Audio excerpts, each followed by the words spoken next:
Hey everybody, welcome back to the Calibrate Tools and DIY channel. Hope everybody had a good week so far. Had a good weekend.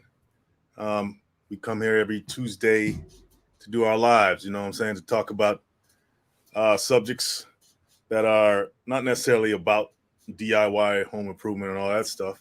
Even though that's what the channel's about. Sometimes we segue into all kinds of different topics, but I try to bring it back to the core theme of the channel. The reason I do my lives is because I want to be able to do that, have a little bit more freedom in our conversation, and touch on things. It could be, I don't know, sometimes it's political, sometimes it's this, it's that.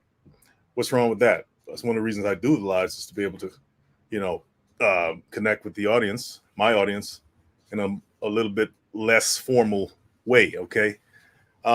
So appreciate you guys coming on. Please come in the chat, say hi, and I ain't gonna bite. Don't worry about it.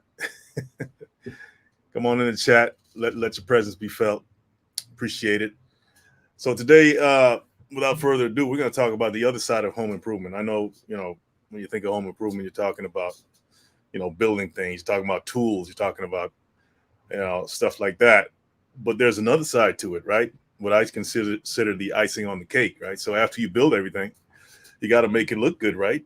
And if that's your house or your home, you want to be able to present it in a way that is aesthetically pleasing, right? And that's where the concept of home decor, interior design comes into play, right? So I always found it fascinating, uh, the art, right? And that's what I call it, the art of interior design, art of home decor. Because I think it's an art. I think people that are able to do that, they have a natural gift for it. It's amazing what they can do, right? And people make good money doing that stuff, right? Home decor, interior design work. And so I decided to explore it a little bit more. I have been exploring it for a long time because I actually want to incorporate more of home decor, interior design subject matter into the channel, right? Because I think it's all encompassing. I think home improvement is not just about fixing a pipe underground or putting a roof on.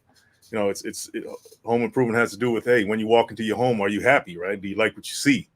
It's not just some framing and a wall and a floor and a roof. It's a home, right? It's something that should make you uh, run home. This is your sanctuary away from the world.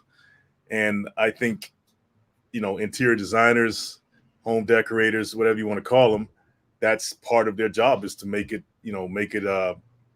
a place of I don't know. It's kind of abstract, I guess. Make it a place of peace when you come home, or what you like, what you see. And by the way, it's not just for women. It's when I talk about home decor and interior design, it's actually for everybody. So today we're going to talk about some of the tenets, or some of the principles of home decor or interior design. And if you find it interesting, if you want to make a comment about it, please feel free. Come in the chat, school me, because I am not an interior designer. I'm not a home decorator, but I truly believe that when you're talking about home improvement, you're talking about DIY, you can't just not talk about this side of it, right? So let's dive in. Let's dive in. Okay, let's look at some tips, right? And maybe that'll maybe um, explain somewhat what home decor and interior design is. Let's look at some tips here. It says set the tone at the front door. So what does that mean? Set the tone at the front door. Well, I've always heard that the front door really it makes a statement, right? So if your front door looks good, or whatever color it is, it could really like it says, set the tone, right? So it says, if you want your house to make a great first impression, paint the front door, right? Paint it. It says a fun glossy hue, whatever that means to you, right? It's saying red is a lucky color in many cultures. Well, I don't see too many. I know people like red. I've even seen red and pink houses. The whole house is painted some loud color.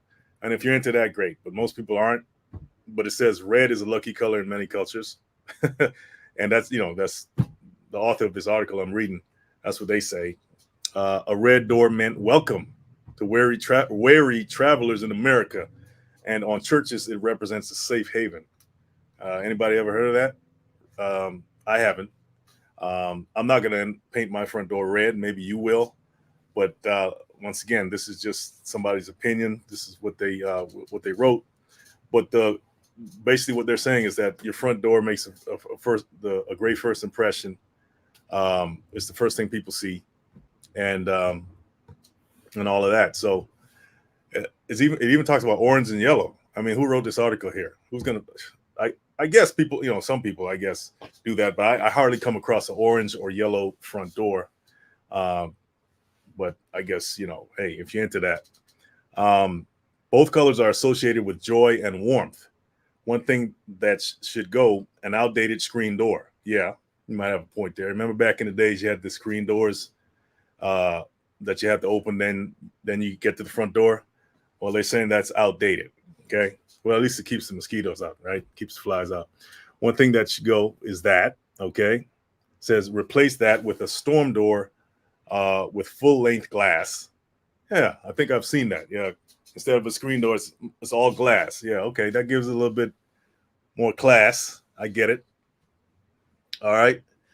And I do agree, right? There are certain principles, and it's just based on human psychology, right? When you're walking up to a house and you see, the first thing you are going to see, obviously, the front of the house and the entranceway of the house, and that would be the front door. So you might, whatever impression or statement you want to make with whatever color that is, then go for it. Okay, go for it. All right, here's another home decor principle: paint wall colors light and neutral. Tell me if you agree. Tell me if you agree. If you are into home decoration or interior design, please feel free to come on in and give us your wisdom on this stuff. Paint wall colors light and neutral. It says stick to colors like beige or gray, especially on the first floor. Okay, that's if you have a first floor, where flow is important. What is flow? See, that's another concept. Colors got to flow, I guess. What else has to flow? The position, the arrangement of the furniture, all that stuff. You ever heard of feng shui? Feng shui is that, I think, Japanese form of home decor, where it's all about energy, right? Energy flowing in and out, and the way you arrange things in your space determines how that energy flows, and then as a result, it determines how you feel or how others feel when they walk into the space. So I guess there's an art form to it, right? When you think about it, it says you want to minimize jarring transitions. I guess colors that contrast too much, you want to minimize that, right? Because it's like a jolt, right? So you want a smooth transition into the next color, I guess. Neutral walls give you the greatest decorating flexibility, allowing you to easily switch up your accessories. Okay, so what's neutral? I don't know. What are some neutral colors? Can somebody help me out here? And if you have two small rooms next to each other, painting them the same natural color helps them feel larger. Interesting. If you have two small rooms next to each other, painting them the same neutral color helps them feel larger. All right. I guess I'll take your word for it. Look at a paint strip and move up or down a shade or two for a subtle variation from room to room. And that's what this person suggests. All right. Tell me what you think. Tell me what you think on that, guys. Hey, Perry Girl Life Notes. How you doing? Thanks for coming on in. Prefer a screen door that has ventilation. That's what Perry Girl Life Note says. All right. Beige and cream. Are those neutral colors, Perry Girl? Let me know. I'm a novice at this stuff. I'm taking a risk here with this one. All right, so let's see here. Make sure your sofa talks to your chairs. Make sure your sofa talks to your chairs. Okay.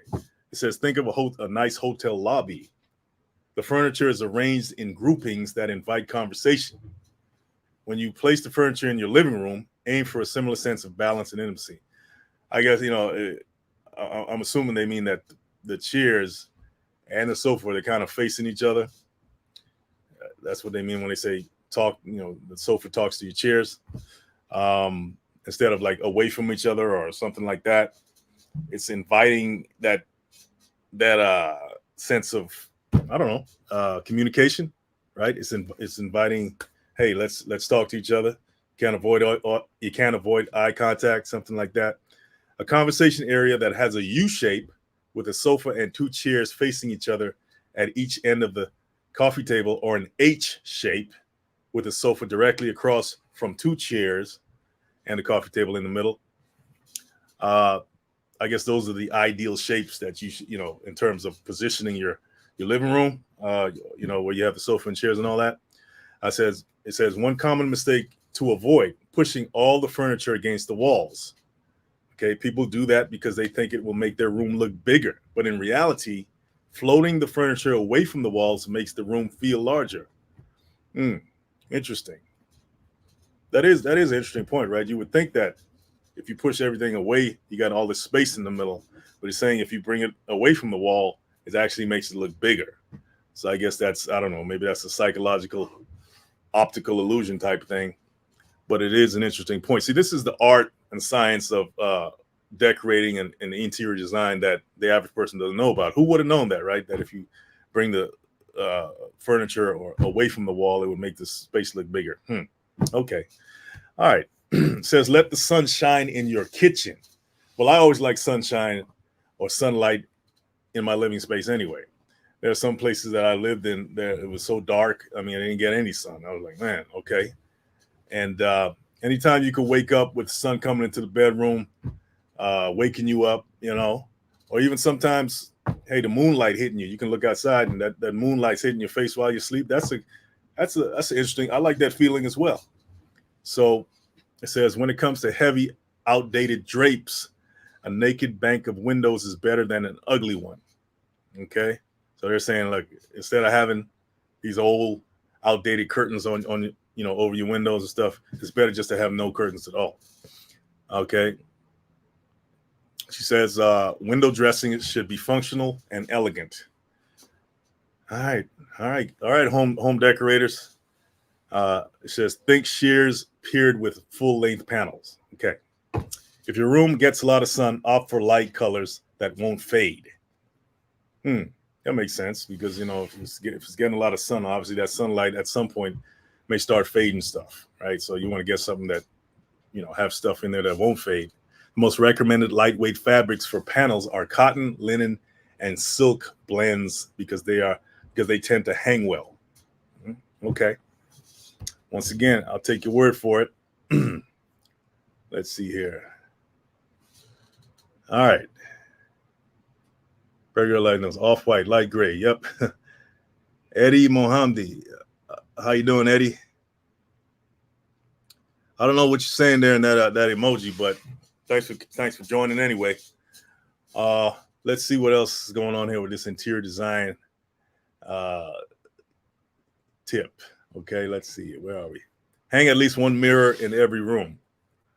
Some people don't even like mirrors. Some people don't even have mirrors for whatever reason. It says mirrors can make a space feel brighter because they bounce the light around the room. That makes sense, right? Laws of physics. But placing one in the wrong spot can be almost as bad as not having one at all. What does that mean? What does that mean? Put mirrors on walls perpendicular to windows. Okay, so if you got a window, you don't want the mirror facing the window, right? Like if you got the window here, you don't want the mirror facing it like that. You want it perpendicular to the window. That's what they're saying. Okay.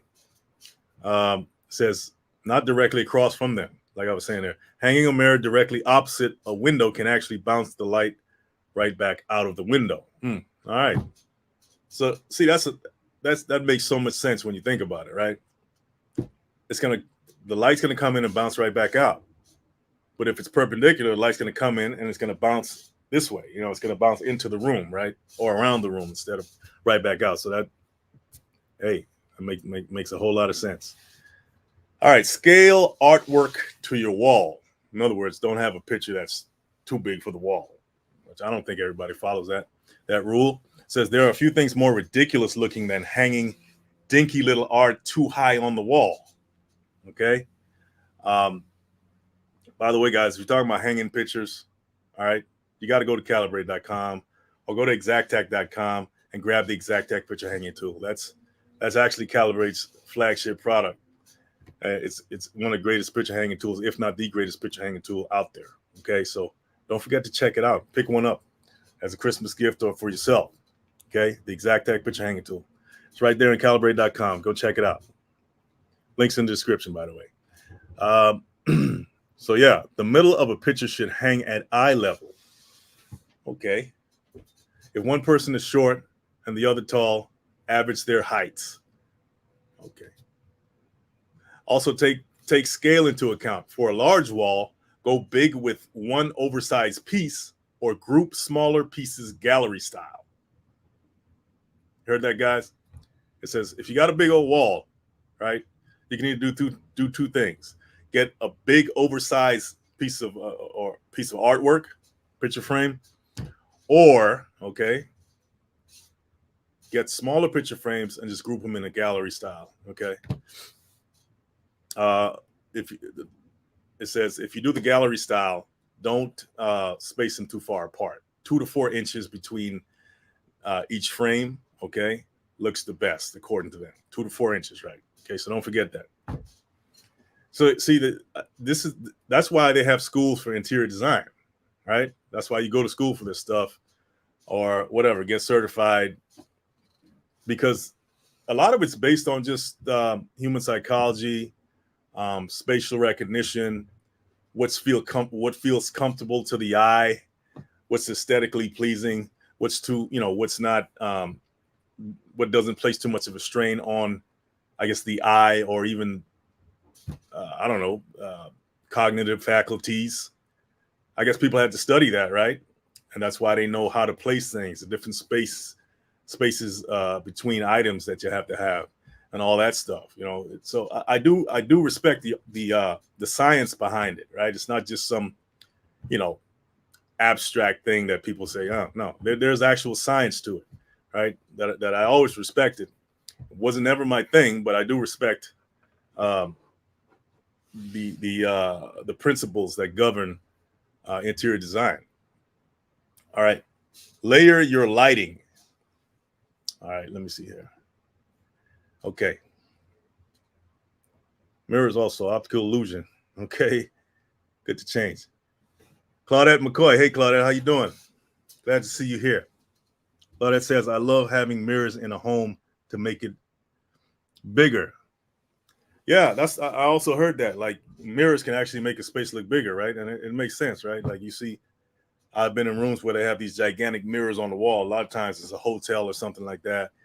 And you think it's like another room over there, but it's just all it is the mirror reflecting back the same room, and it makes it look, bigger. So yeah, that's one thing about mirrors.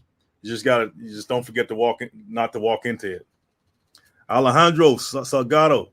Hey Alejandro, how you doing, my man? I ain't seen you in a minute, Alejandro. How you been? Glad to see you here, popping in, talking about home decor. And that's like I said, that's the flip side of home improvement, right? But I think it's all one, right? So you can't ignore that. Home decor is big. It's big, man. It has, after you get everything built and you got your house built and all that, somebody has to come in there and make it look good, right? According to certain principles, scientific principles, like I just mentioned, right? So let's see here. Let's get on back to it. Put a yes in the chat if you like what I'm talking about. Put a yes in the chat. By the way, guys, and I'm talking to guys in the people in the replay as well. Don't forget to like and subscribe. I come on here every week to educate you guys, and I also enjoy doing it. By the way, it's not a chore to me. It's not a job to me. This is something I actually enjoy. And even the negative commenters, the people that come in and make negative comments, hey, bring them on, man. Bring them on. It's all welcome, right? It's all welcome. If it gets too disrespectful, all I'm going to do is block you and delete and all that. That's it's no big deal, right? But you don't necessarily have to agree with everything I say, is what I'm saying, right? We could agree to disagree. Let's just do it in a respectful manner. But let's move on. All right, let's see here. Let's see where were we, right, guys? Layer your lighting. It says every room should have 3 kinds of lighting: ambient, Okay, that's the first one. That provides overall illumination and often comes from ceiling fixtures, right? I guess you're talking about ceiling lights or something like that. Then the next one is task, and that's often found over a kitchen island or a reading nook. Okay, I guess a reading nook is that little space in the corner that you like to read books.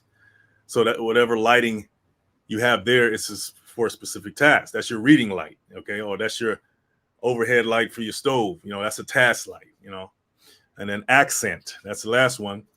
And that's more decorative, highlighting, say, artwork or something like that. So, some people have picture frames on the wall. I guess you would see them more in a museum or something like that. And then they have the light over the picture frame to illuminate the picture frame.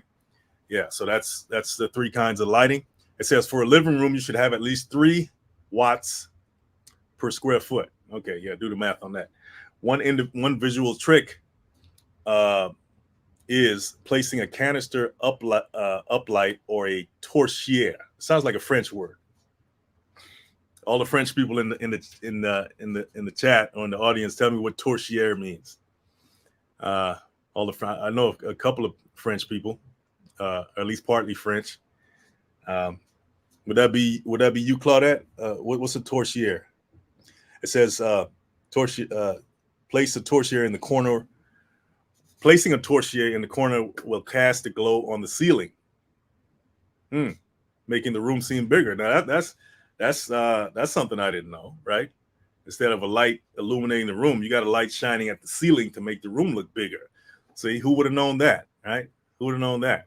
That's why I find things like this design, the whole concept of design is very interesting to me because, it takes into account things you wouldn't even think about to make something, to bring about a certain result. Who would have thought shining a light on the ceiling would make a room look bigger? I definitely wouldn't have thought of that. But I guess a trained interior designer would know these things, right? Anchor rugs under furniture feet. I just know what a rug is. What is an anchor rug? Okay. There they go trying to add adjectives to rugs. A rug is a rug, right? Okay, follow these basic rules for an area rug. It says in a living room, all 4 legs of the sofa and chairs in a furniture grouping should fit on it. The rug should define the seating area. At the very least, the front 2 legs of the sofa and chairs should rest on it. Okay. Take that for what it's worth, right? Hey, I'm more like a bachelor guy. I can care less. Just throw a rug on the floor and I'm good, Even living rooms with less than generous proportions usually require an 8 by 10 foot or a 9 by 12 foot rug to properly accommodate a seating area. It says go too small with the rug size and everything looks out of scale. So it's just like, it's just like the mirror thing. If you put, if you put the rug, if you got a rug that's too small, then everything looks messed up, right? I mean, that kind of obviously that's kind of makes sense. It's common sense, right? So, all right. Call in a pro to declutter. All right. I mean, if you got the money to pay for somebody to come in and declutter your space, then by all means go for it. By all means, go for it, right? It says the longer you live in a house, the less you see the mess over time, right? Sometimes you need a fresh pair of eyes. You can hire an organizer for a few hours. It says expect to pay about $35 to $150 an hour. So these organizers, these professional organizers, they ain't cheap, right? They're not cheap. They know obviously it's an art form to what they do too. I'm assuming they have some interior design or home decor principles that they use in their, in what they do, right? Depending on where you live, that's what you will pay, $35 to $150 an hour. So I live in Southern California. Okay, so I'm assuming it's going to be more on the higher end of the scale for an organizer to come in to tackle. It says to tackle bookshelves and closets. It says they say they're often packed with twice the amount of stuff than they should hold. Yeah, we tend to throw stuff in our closets and stuff like that and not look at them for months. It's kind of like a mini storage room. So I kind of get that. It says they suggest whittling down what's on your shelves by 50%. Then mix horizontal stacks of books among the vertical rows, okay, and intersperse decorative objects such as bowls, vases, and stuff among the books. Okay, yeah. So if you got a bookshelf, mix it up. Have some books, some stand up, some lay down, and you got all these other little decorative items you can put there to make it whatever, make it look visually appealing. Okay, so if you got like vases or trophies or whatever, so that's another thing. All right. So if you want to call in a pro to declutter and do all this for you, by all means, fork over to $150 an hour. Let's see. All right, where am I? Claudette says, is that lighting? She's pretty sure. Torsia. You know what? You might be right, Claudette, because if you think about it, I always like languages as a kid. I learned different languages. I taught myself different languages all throughout school. I did it on my own because I just had a love for languages and etymology of words. But you're absolutely right. It has to do with light, right? Because if you break down the word torchère, what's that first four letters? First five letters? Torch, right? So that's light. So yeah, I'm assuming. Let's look it up. Let's see what it means. I'm gonna go ahead and look it up just for the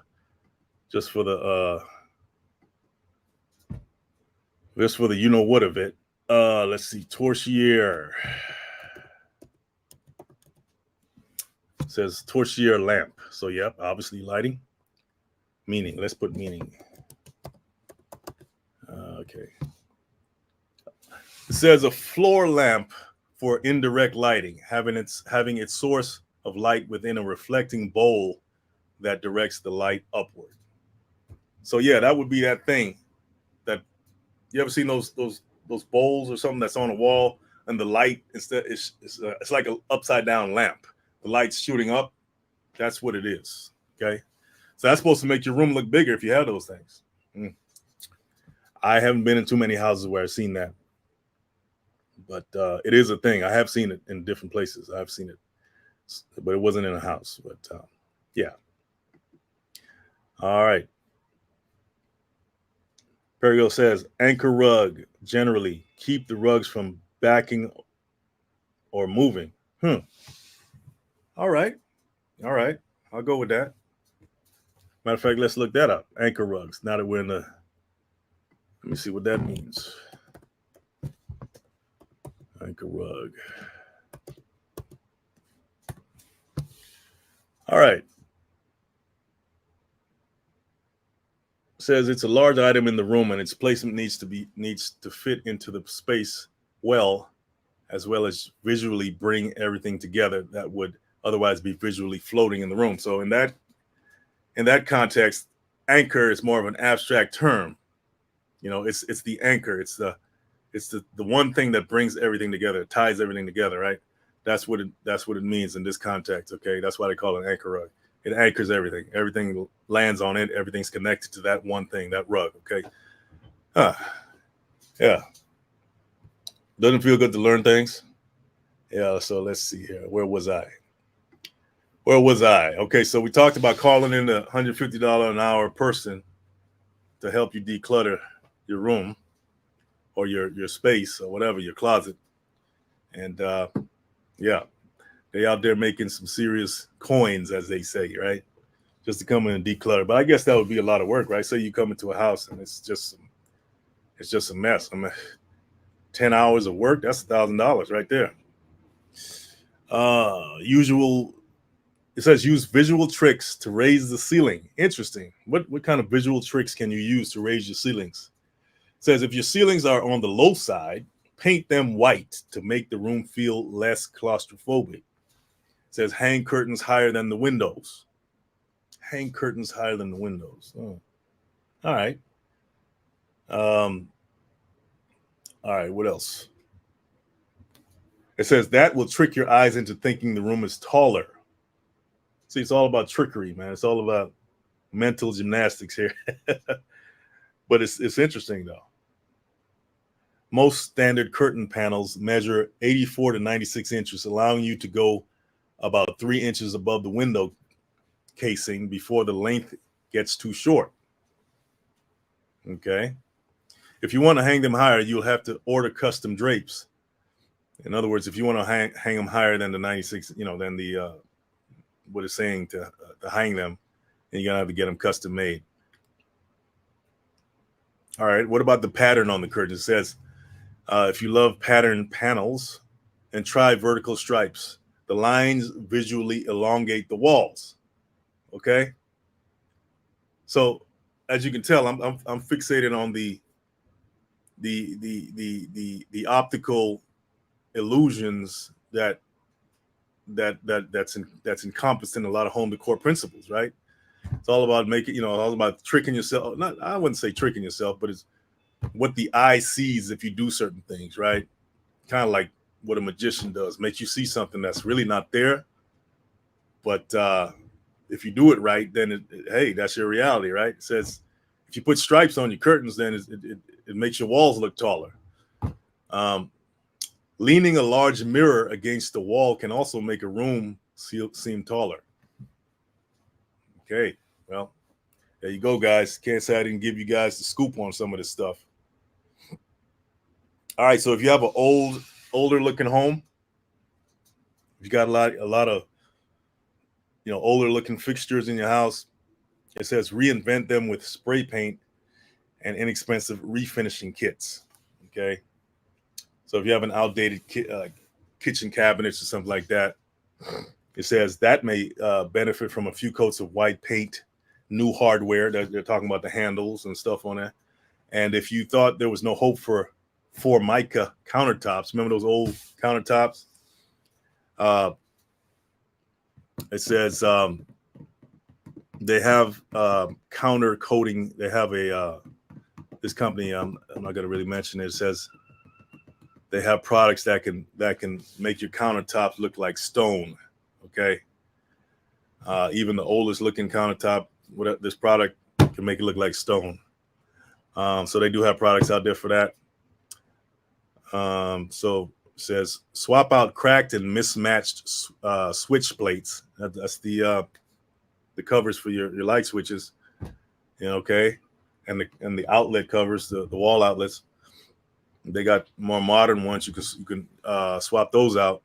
It says nothing drags down a refreshed space like a dingy almond colored switch plate. I guess that's something from back in the 80s or something like that. So yeah, guys, those are just some home decorating tips, interior design tips I figured I'd throw at you today to kind of round out the whole home improvement concept, right? Because I think it is an art form. I think if you have an eye for design and you can look at a space and say, okay, right away, that goes there, that goes there. Oh, that should go there, that should go there. I find that pretty amazing. I think that's a gift to be able to do that. And if you can monetize that and get paid for it, why not, right? I mean, people are getting big bank just for being able to design that, like that, so anyway, guys, I hope you enjoyed this. It was a little different tonight. But that's me. Sometimes I come with some way out stuff on the lives. But I try to tie it back into what the theme of the channel is about, which is DIY, which is tools, which is home improvement. And now it's also about home decor. Okay, so expect some more content about home decor on the channel. It is coming. And I don't know if I'm going to be the one giving it to you, but it's expected. All right, it's coming down the pipe. All right, don't forget to go to calibrate.com, guys, and please support the channel. Constantly expanding the product line. I got some gift sets right now. Okay, some nice gift sets for the holiday season, and actually for any season. Got some tool bag gift sets as well. Go check those out, and you won't be disappointed. And once again, it's a great way to support the channel so I can keep coming to you every week with some new content, fresh new content, and all that good stuff. So appreciate you guys coming on. Very good life notes. Who else came on tonight? Eddie Mohamdi, Claudette McCoy, of course. Alejandro, appreciate you coming on. And yeah, anybody else who's watching or who's gonna watch later, thank you guys, and I'll see you next time. Peace.